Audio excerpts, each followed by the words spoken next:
Okay.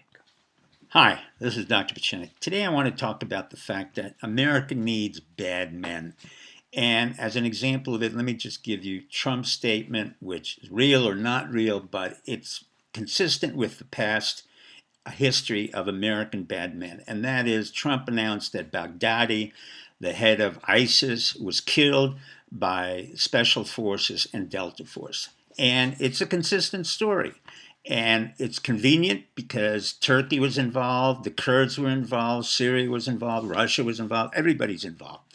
Now, lest you think that it's only Trump who comes up with a convenient story to resolve some kind of problem in foreign affairs, let me go back to Obama. Now, Obama hadn't done anything in 8 years of administration, and suddenly, towards the end, thanks to John Brennan, thanks to military intelligence, thanks to the hypocrisy of our intelligence community, Obama announced that he had executed and killed Osama bin Laden thanks to the Admiral McRaven and the SEALs. Now, if you believe that, that's a stretch of imagination because, as we know very well, Osama bin Laden had Marfan syndrome, had kidney dialysis, and was dying already 8 years before that and had been dead for quite a few years.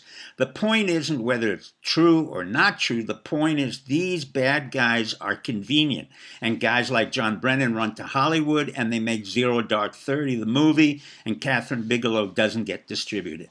So let's go before Obama. Then we get Bush Jr. and Cheney, and they come up with an incredible dead man, and that's Saddam Hussein, our ally for over 20 years, and conveniently, thanks to the mess up that we had in Iraq and Afghanistan, a total disaster as a military operation and intelligence operation, what do we get?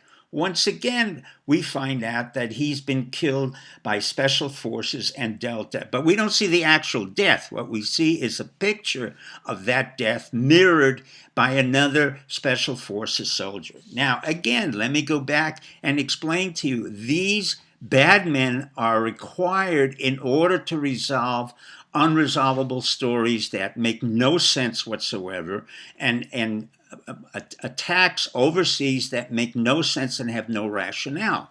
Now let's get back to Bush Sr., whom I happen to know quite a lot about. He required an invasion of Panama. Now, I was there when Noriega and I agreed, look, you're going to leave. I gave him 3 planes, one for gold, one for his mistress, and one for him to leave to his chateau in Spain. I said, no problems here. General Cisneros agreed with me. I was at Southcom, and once again, the ineffectual, pathological liar Colin Powell threw me off of Southcom.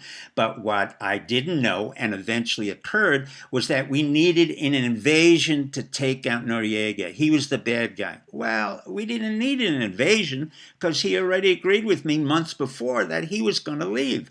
But as a bad guy, it had to require an invasion. And what happened in that invasion?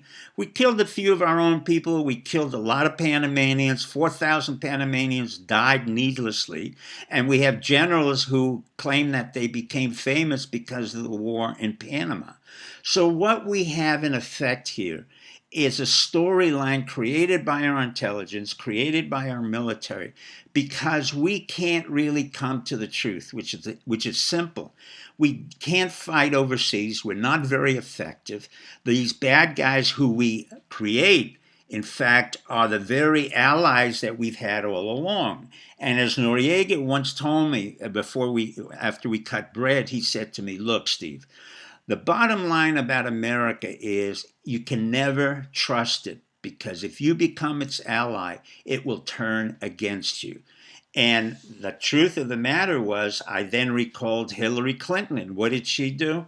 She got rid of Gaddafi. Suddenly, Gaddafi was a bad man. And as a result of her stupidity and incompetence and the incompetence of our military generals and our Air Force, now we have hundreds of thousands of Africans going into Europe. 1 million of those Africans went into Germany, and Merkel couldn't handle it. So this is a movie set where we constantly have bad guys, and America has become a movie studio. In the words of Nicholas, in the words of the famous actor, And in the movie A Few Good Men, the actor yells out, "You can't handle the truth."